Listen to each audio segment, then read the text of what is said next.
It's time to meet Clifton. With your host, Ray Gladowski. Here's Ray. Welcome, everyone, to another episode of Meet Clifton. We have a very interesting show tonight, so we're not going to waste any time. We're going to get right into it, but first, listen to a few songs by the Two Tones. Stay tuned, we'll be right back. Tonight's guest star, Reiki Master Lynn Gattuso, Doctor of Dental Medicine, Dr. Rachna Thakur, and Hospice RNs, Joanna, Hannon, and Mehra. So sit back, relax, and enjoy another episode of Meet Clifton. Cause I'm having such a good time dancing with my baby. We're having a party, that's right, come on. Everybody's swinging, dancing to the music on the radio.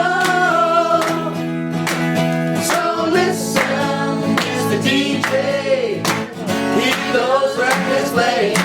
Cause I'm having such a good time dancing with my baby. Okay, so welcome back. Thanks for joining us. My first guest is a Reiki specialist. It's a universal life force, so I'd like to welcome Lynn Gattuso. How are you? Hi, Ray. Thank you so much for having me. Hope I pronounced your last name right. Yes, you did. Thank you. So Reiki, I don't know much about it, so let's just start with what is it? The term Reiki means universal life force energy, like you mentioned, and it is the thing I like to say that unifies us. We all have universal life force energy. We are that. So it is the energy that we have that animates our bodies, that heals our bodies, that keeps us alive, and basically everyone has that. So Reiki is a hands-on healing modality, very light touch, hands-on healing that uses life force energy to move energy that's in the body that may be blocked or maybe that's associated with some type of illness. And we specialize on being able to feel that energy and being able to assist the person, whoever's having the session, to be able to move that energy. Similar to anything to do with acupuncture, acupressure, or any of those, Eastern medicines? Absolutely. This is very much in line with that.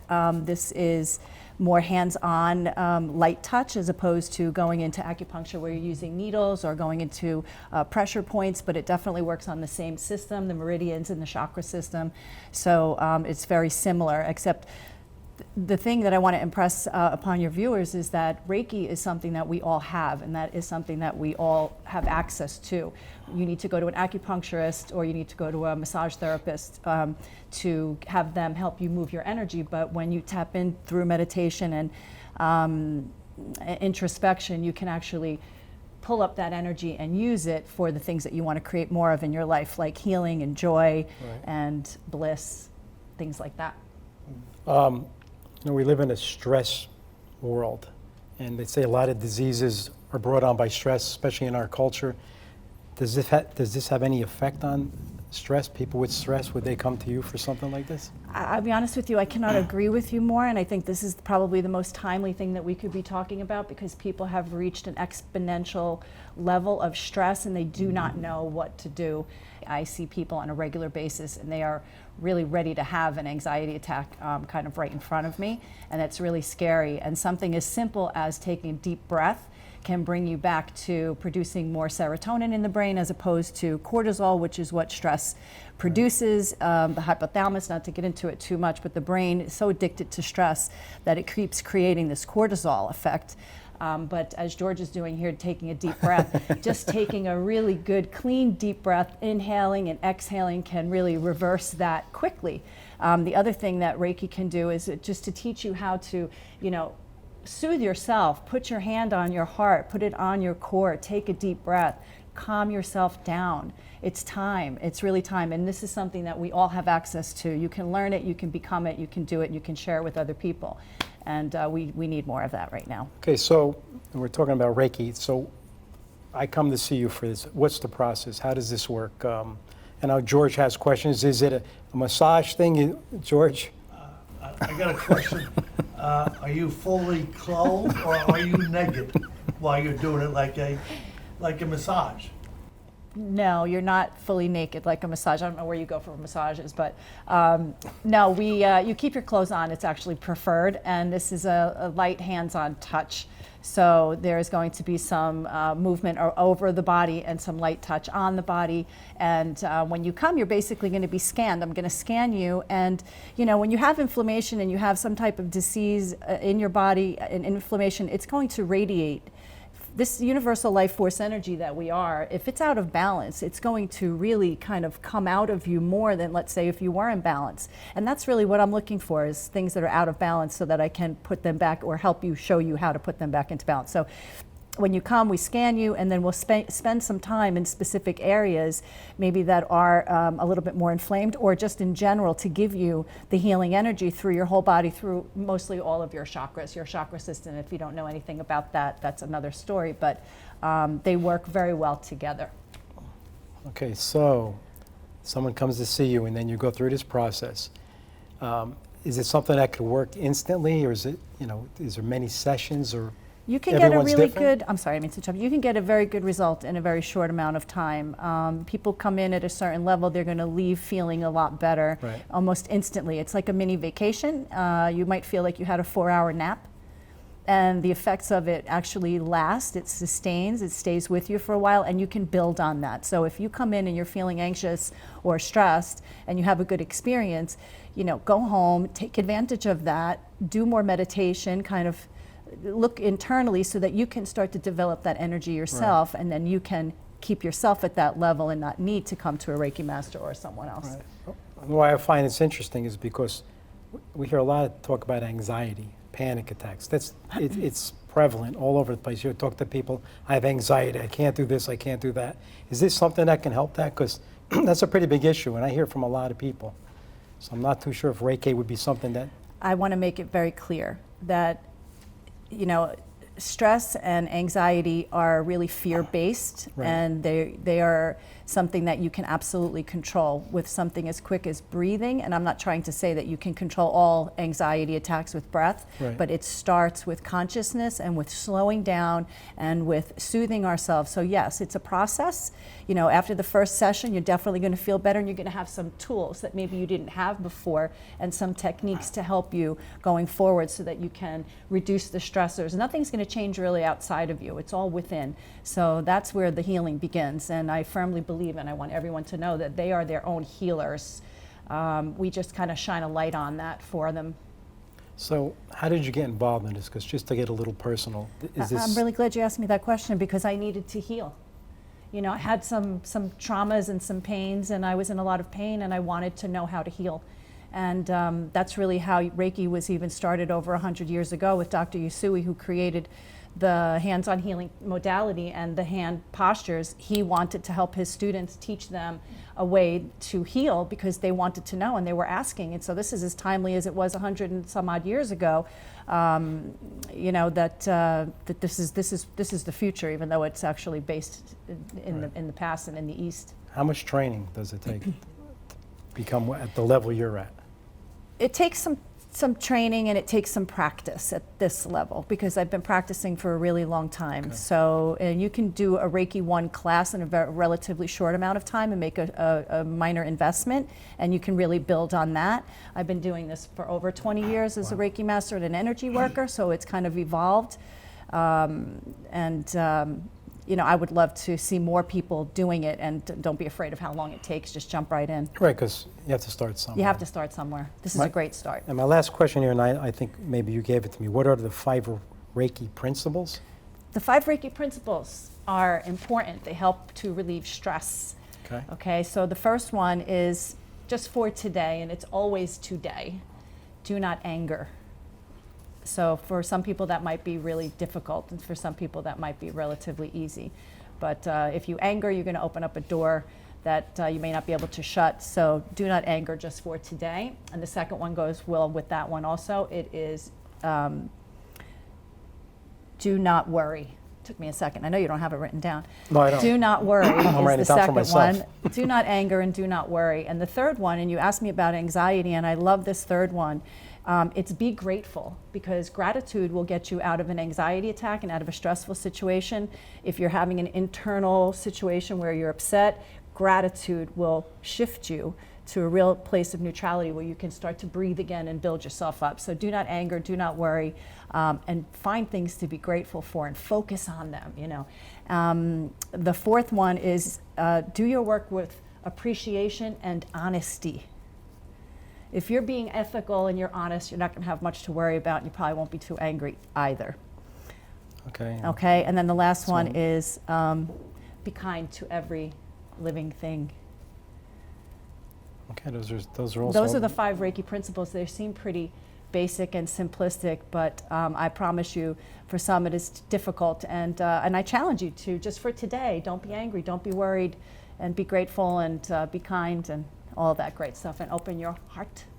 Okay, well, I appreciate all that information. Hopefully we could do some of this, because I like the part, don't argue, because if you don't argue, people can't argue with you. So, you know, that's another thing. Thank you for coming on. I hope some people learn some things, and if, you know, maybe they'll get into this, hopefully. I hope so. I know the anxiety is a big issue, and stress, that's very big in this country. So if you start even small steps here, it'd be great. Thank you for coming on. Thank you so much, Thank Ray. I you. appreciate That's it. Thank okay. you, and thank you to your viewers, and thank you, George. Stay tuned. We'll be right back.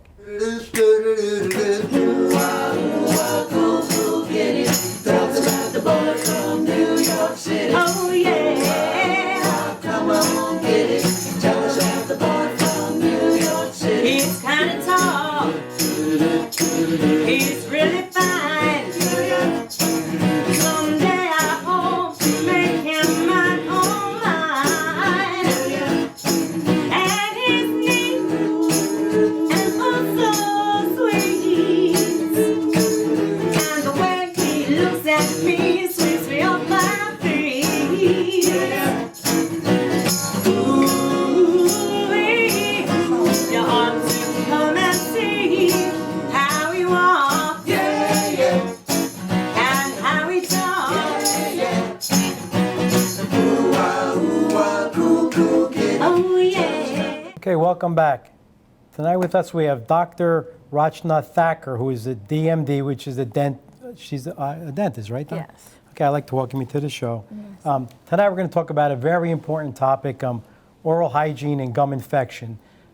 Actually, doctor said we're not sharks. We only get one set of teeth after your baby after teeth your fall baby out. teeth. That's right. So, you know, when you get later on in life, if you don't take care of your gums now from plaque and things like this, you're going to have problems. So we're going to start by good oral hygiene. So how do we go about this? Explain maybe plaque and gingivitis and Perfect. whatever we can do. Yeah, definitely. I mean, it's, you know, it sounds so basic, you know, brush your teeth twice a day, floss every day, at least once a day. You know, we ask for at least once a day, and use antimicrobial mouth rinse. But, you know, some patients, some people, it's just still even a little bit harder for whatever reason to have that happen. So, because, I mean, it's just like a, kind of like a diagram I can show.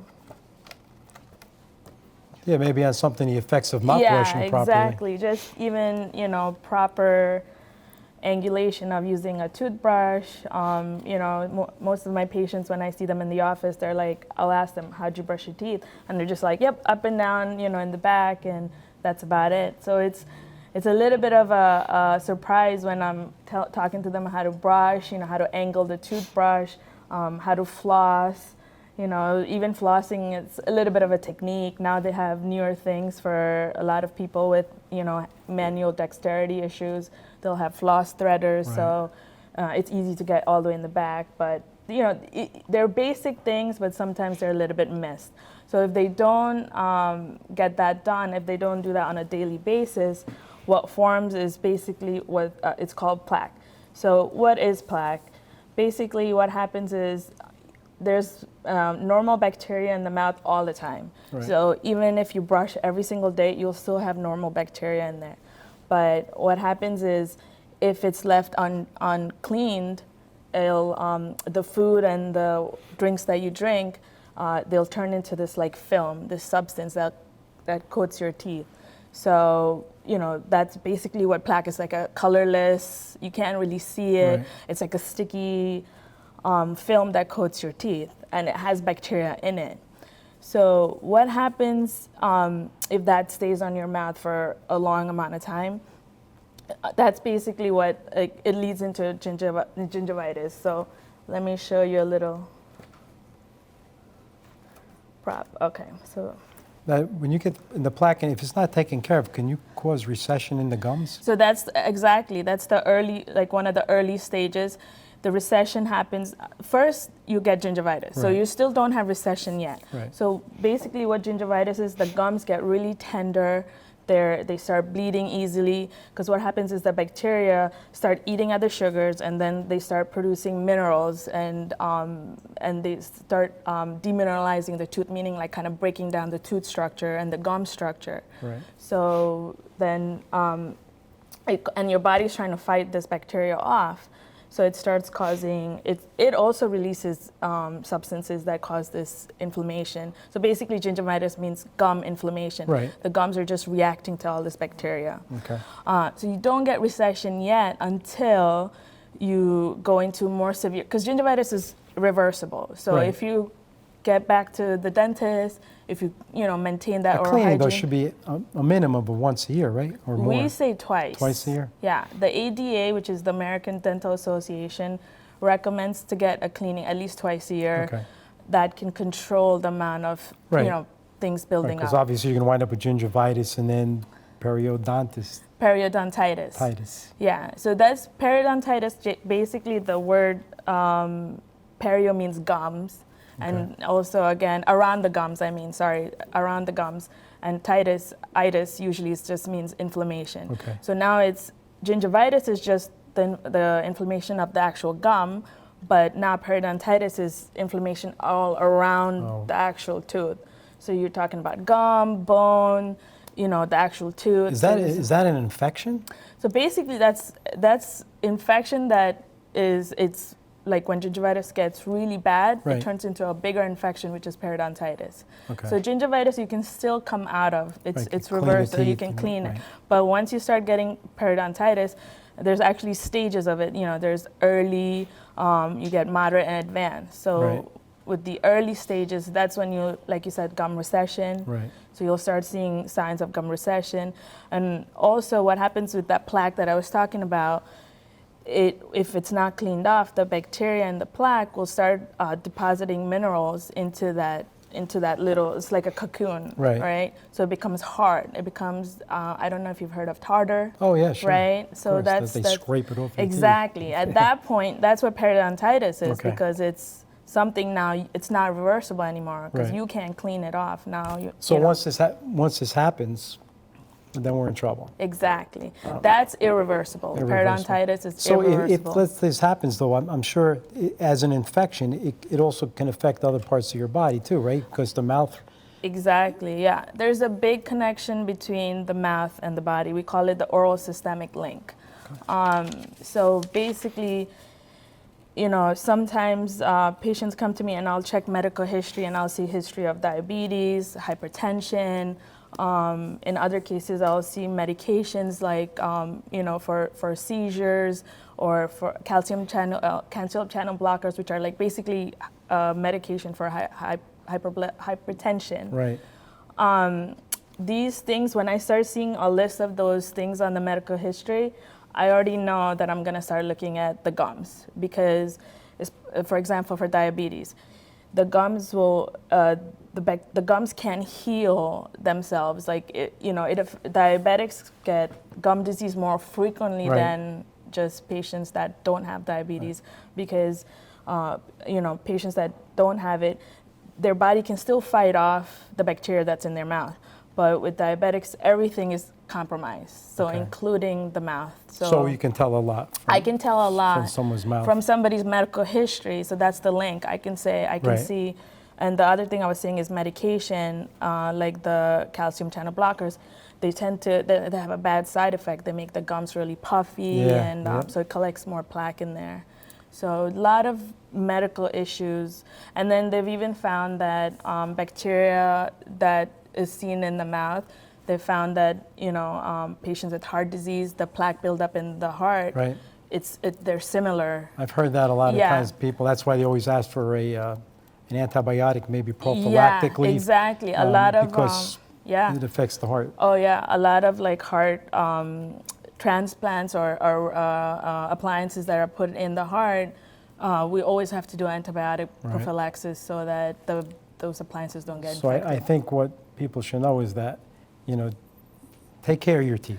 Yes. Take Because care of your oral teeth. hygiene is important It's because it very could cause a important. lot of other problems. A lot of, and the one thing that I did want to mention really quick, even though we're focusing on taking care of the teeth, but there are other reasons why you could still get gum disease. So it's more important for you to come to see the dentist too, so we can diagnose. Right, because why. they could check a lot of other things. For example, like if you have perfect oral hygiene but you smoke, Right. that's a big kind of issue with the gums. Like the gums still won't heal, even if Right. you're taking care of your teeth. Your gums, they'll still not heal as well as if you're not smoking. So there's smoking, and who doesn't have stress, right? Yeah, So no, I stress- agree.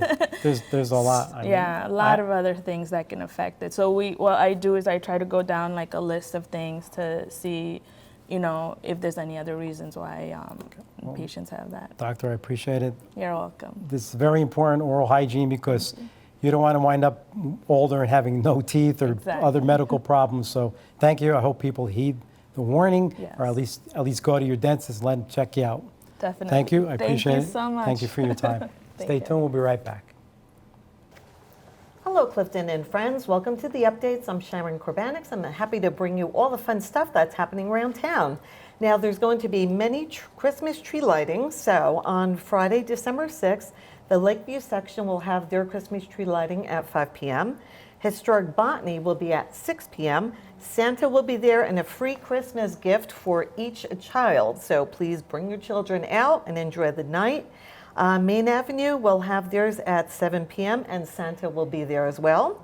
Now, December 7th, Saturday at 6 p.m., Athenia section of Clifton will have their Christmas tree lighting, and of course, Santa will be there as well. December 8th, Sunday, at Clifton City Hall at 5:30, they will have the Clifton High School Madcaps Choir. So please come out for the tree lighting and enjoy some singing with the Madcaps Choir. Again, that is with Clifton High School. And at Hamilton House, which is right on Valley Road, they are going to have what's called a holiday affair, and that is Friday, December 6th from 6 p.m. to 9 p.m. And the Hamilton House is fully decorated for the holiday season. There'll be light refreshments and music, and it's sponsored by the Passaic County Board of Chosen Freeholders as well as with the City of Clifton. So come on out and enjoy the holiday seasons and get to see your neighbors and sing some festive songs.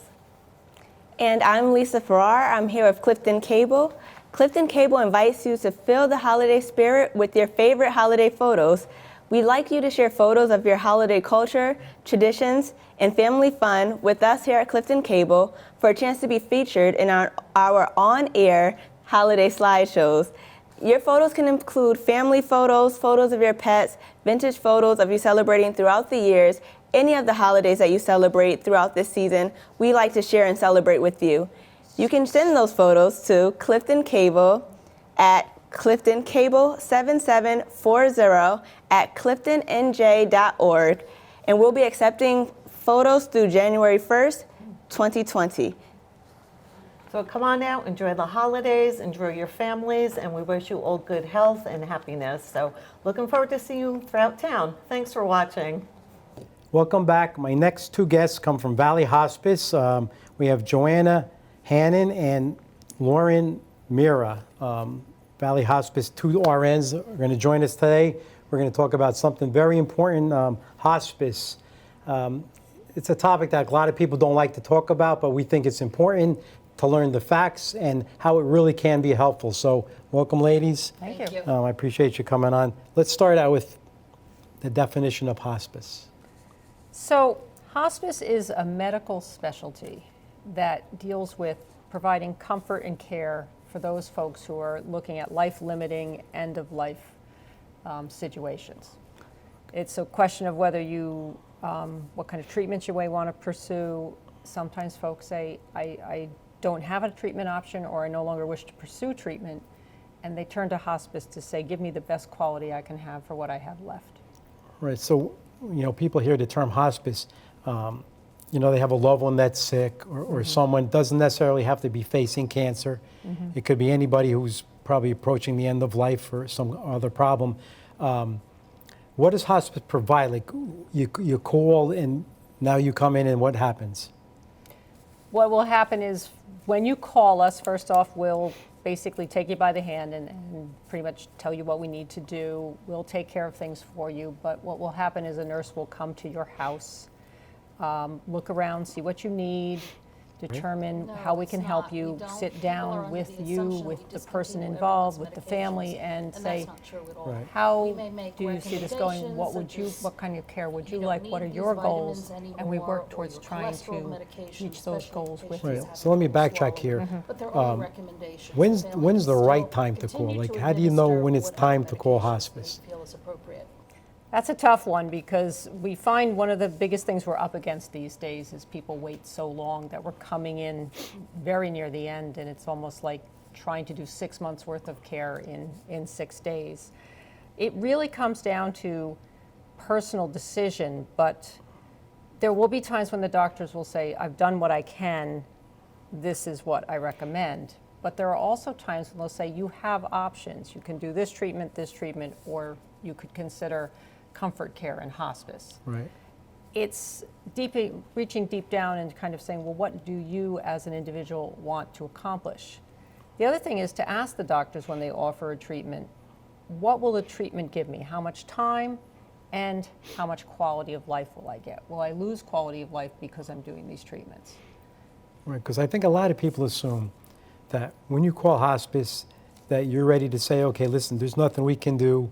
We're going to take everything away from meds, foods from this person. I don't think that's correct, right? No, it's not. We don't. People are under the assumption we discontinue everyone's medications, and that's not true at all. Right. We may make recommendations such as you don't need these vitamins anymore, or your cholesterol medication, especially if the patient is having trouble swallowing. But they're only recommendations. The family can still continue to administer whatever medications they feel is appropriate. Right, because a lot of people think once hospice takes over, they have no control, and Not at all. And I know we spoke about that, and that's not true at all. And someone is on hospice doesn't necessarily mean the end is imminent or very near, right? No. No. As a matter of fact, we have people who can graduate from hospice. We come in and things look like they're winding down, and all of a sudden they're doing a little better, and then they're doing better again. And we shake hands at that point and say, hey, if you need us in the future, give us a call, and we're glad to say goodbye at that point. And that happens sometimes. Right, so it's not a point where you call hospice and now they're locked into it, because there's that fear, hospice takes over. And I'm sure you've heard that a lot of times. Oh, yeah. And they're afraid to do that because they're saying, gee, I don't know if I'm ready to let go with this person. And from my understanding, what I've learned is actually you want hospice. If you're going through a tough time, you want them there. I've learned through experience that it's a big help for making decisions. I guess you decide a lot of things with the family.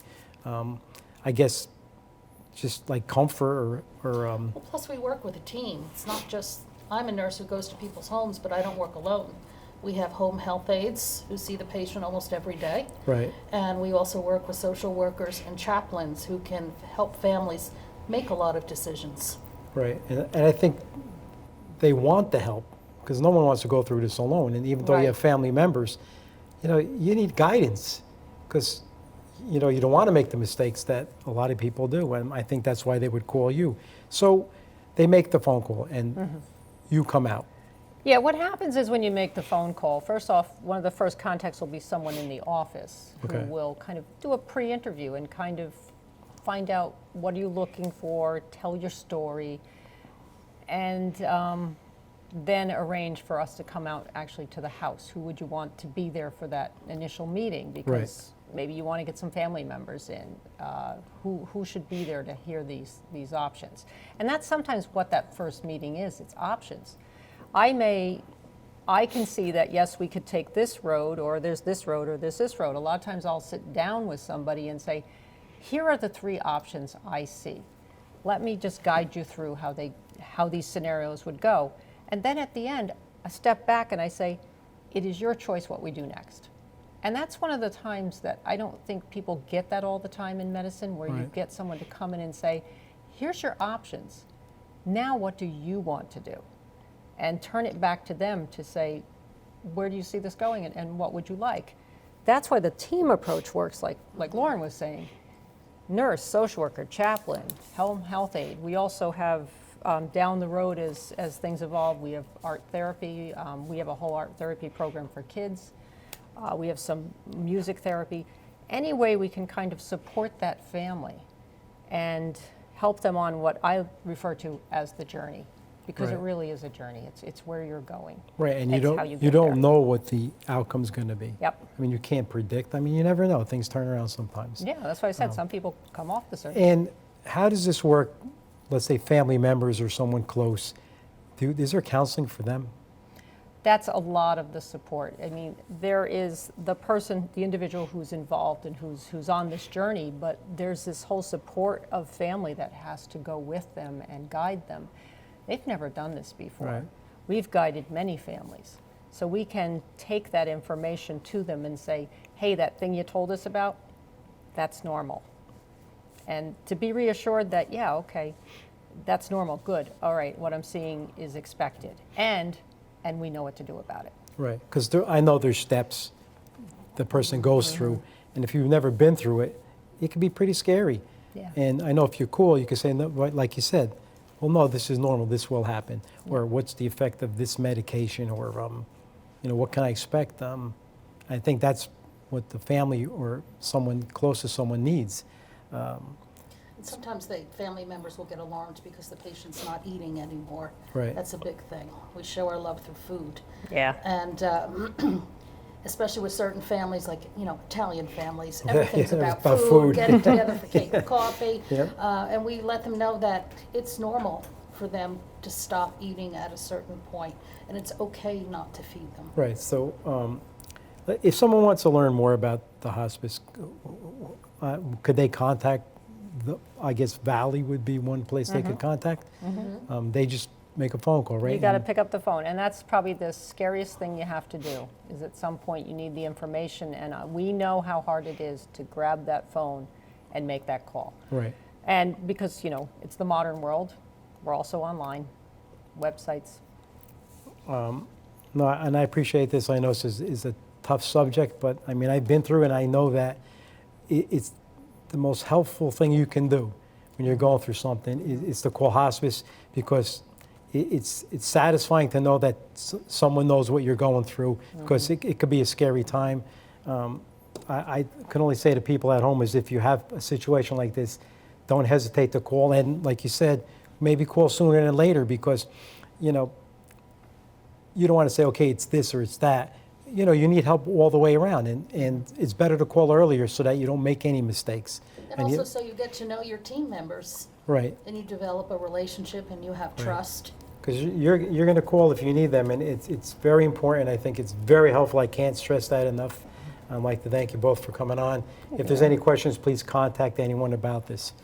Thanks, Ray. Thank you very much. Thank you, Ray. Thank you for coming on. We'll be right back.